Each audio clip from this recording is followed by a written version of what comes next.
Hi, Game Day Coaching members. It's Rick Storley. Here we're talking again about our strategic sales and marketing plan, and we're going to talk about part two of the plan today, and this is going to be on pricing recommendations. So we're going to scroll down to that. All right, so part one, you worked on market facts, getting your local economic analysis. And one of the things that we learned was what percent of the market share that you currently have. We learned what your absorption rate is for new homes, for used homes.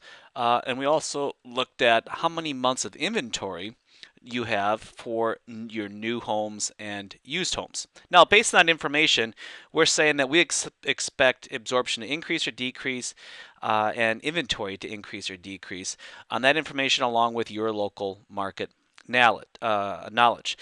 From that, we're going to make a neighborhood forecast. So we'll put our number of projected sales there and what percent of market share that would be. So in other words, we're looking at what's the overall number of sales that we think will occur based on current absorption levels, and if they're going to go up or down in our niche offering, and then what percent are we going to get. Now we're going to talk more about how we're going to get that as we move forward the marketing plan, but that's a start. Now part two here is the pricing recommendations. We need to come up with a breadth of offering for our neighborhood, or a low to high price range. And one of the things that I look at is the lot to home ratio. The very simple calculation.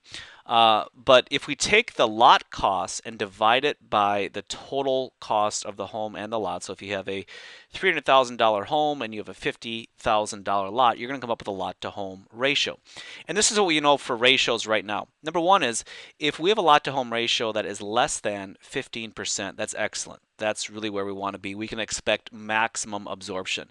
However, if we are at 25% or more, that's a very poor ratio, and that's really going to slow down our absorption.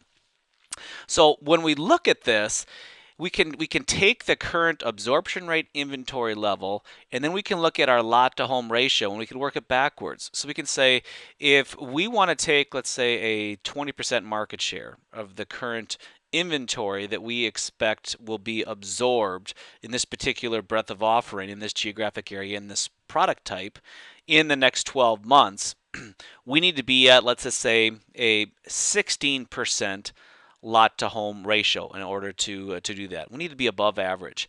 And then we say we take our lot price, divide it by 16%, and that will give us our total package price. Now, based on that total package price, we can just go back in and do a simple competitive market analysis. Are we giving people what they want, with that number?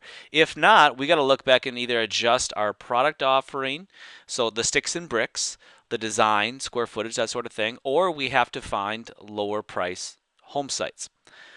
Once we figure that out, then we'll come up with a pricing recommendation, and then we'll move on to part three here, which is market positioning. That's something that we'll talk about next time. Happy selling.